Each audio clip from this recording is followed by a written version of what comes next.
Buenas, ¿qué tal? Eh, Vamos a ver qué podemos recoger de la experiencia de Francisco, ¿no? Un día como hoy, hace ya varios años, cuando vive en la Alberna, la estigmatización, ¿no? O la impresión de la llaga. Por ahí es importante recordar el contexto inmediato, ¿no? De cómo llega Francisco a la Alberna. Francisco llega en una crisis muy grande que ya viene arrastrando desde hace mucho tiempo, una crisis que lo llena de angustia y de tristeza, sobre todo porque él se da cuenta que el ideal de vida que tenía, que la práctica de vida y de seguimiento de Jesús y de vida evangélica que él concebía, no estaba siendo recibida por la orden, por la fraternidad, como él quería.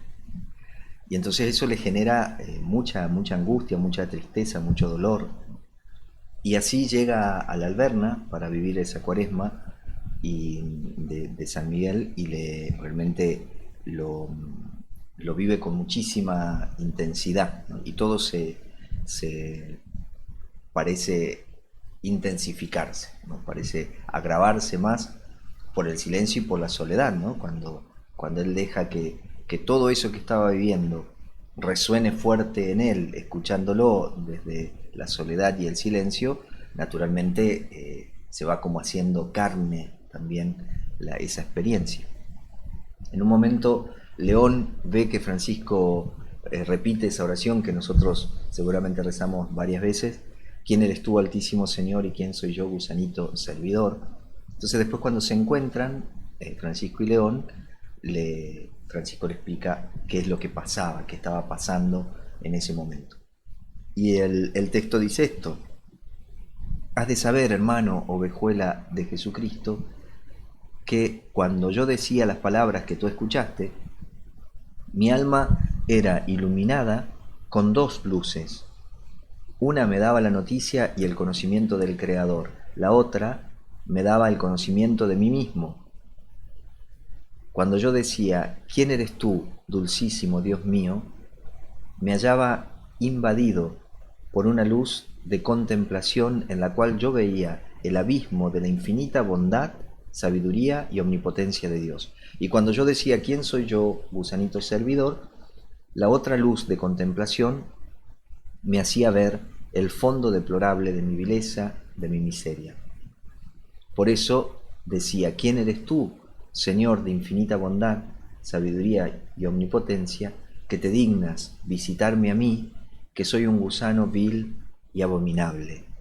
Y esto refleja muy bien la experiencia de cómo Francisco estaba, cómo llega, ¿no?, ahí al Alberna, y cómo vive esta experiencia. Creo que otro texto que nos puede ayudar del mismo lugar es la oración, ¿no?, que Francisco hace. Primero vamos a leer un poquitito esto que creo que es significativo. A partir de aquel momento, es decir, cuando Francisco en la oración se da cuenta, en este conocimiento de Dios y de él mismo, se da cuenta qué es lo que estaba pasando, y que el problema no era que la orden estaba yendo para cualquier lado, sino que él estaba apropiado de la orden. Entonces parece que suelta eso y empieza a experimentar una libertad muy grande. A partir de aquel momento comenzó San Francisco a gustar y sentir con mayor abundancia la dulzura de la divina contemplación y de las visitas divinas. Como que cuando él logra apartar la mirada de lo que estaba viviendo y de la angustia que le provocaba la resistencia a esa situación, ahí empieza a volverse mucho más sensible y atento a todo lo que Dios constantemente le estaba dando, pero que él naturalmente estaba demasiado absorto en su problemática.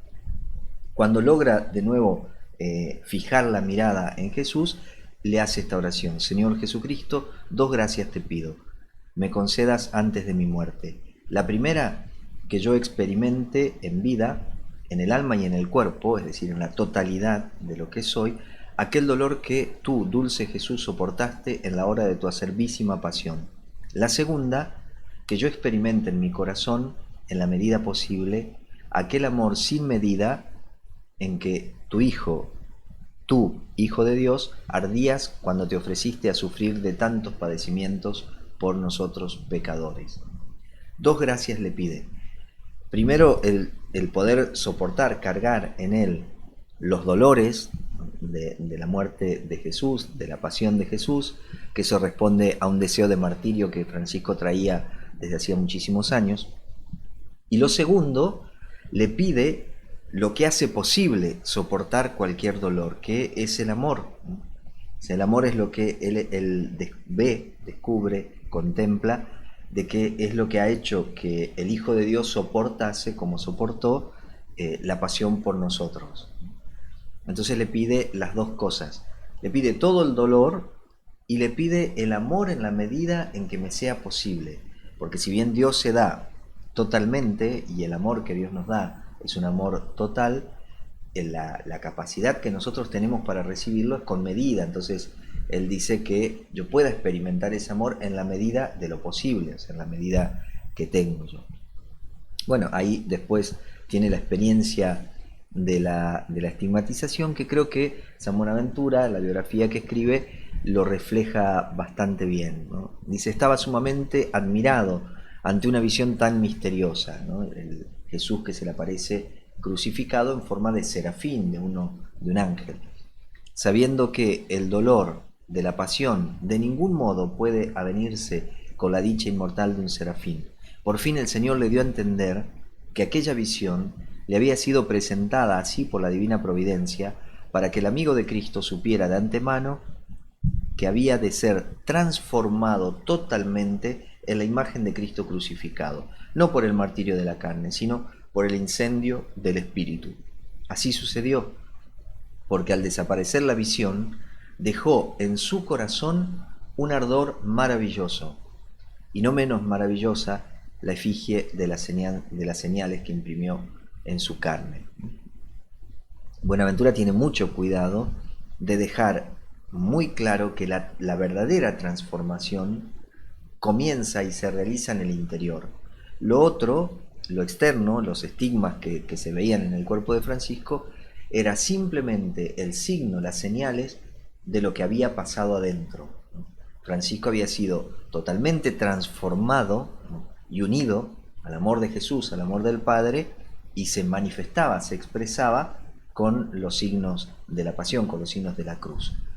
Quizás como para terminar así ese proceso de transformación de Francisco en Jesús, que naturalmente es una invitación para todos, o sea, todos tenemos que hacer ese itinerario, ¿no?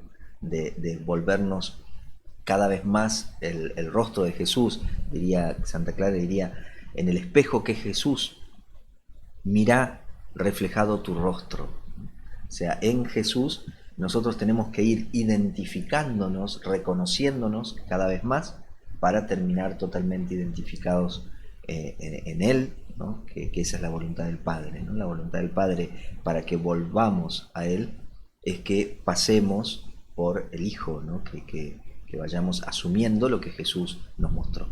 Y dice Tomás de Celano, bien lo saben cuántos hermanos convivieron con Él, que a diario, que de continuo traía en sus labios la conversación sobre Jesús, qué dulce y suave era su diálogo, qué coloquio más tierno y amoroso mantenía. De la abundancia del corazón hablaba su boca, y la fuente de amor iluminado que llenaba todas sus entrañas, bullendo, saltaba afuera. Qué intimidades las suyas con Jesús. Jesús en el corazón, Jesús en los labios, Jesús en los oídos, Jesús en los ojos, Jesús en las manos, Jesús presente siempre en todos sus miembros. Oh, cuántas veces, estando a la mesa, olvidaba la comida corporal al oír el nombre de Jesús, al mencionarlo o al pensar en él, y como se lee de un santo, viendo no veía, oyendo no oía. Es más, si estando de viaje cantaba a Jesús o meditaba en él, muchas veces olvidaba que estaba de camino y se ponía a invitar a todas las criaturas a loar a Jesús, porque con ardoroso amor llevaba y conservaba siempre en su corazón a Jesucristo, y este crucificado fue señalado gloriosísimamente sobre todos con el sello de Cristo. Esto dice Tomás de Celano, pero me parecía muy, muy interesante lo que empieza diciendo, ¿no? De la abundancia del corazón hablaba su boca. Y la fuente de amor iluminado, ¿no? Todo esto que Buenaventura decía que estaba encendido en amor, que llenaba todas sus entrañas, bullendo saltaba fuera. Y entonces se expresaba de esa manera, ¿no? Es como que todo en Francisco expresaba a Jesús. Eso es lo que de alguna manera queda como representado en la estigmatización, en la impresión de las llagas como, como bien dice Tomás de Celano, como el sello de este camino de seguimiento y de identificación con Jesús.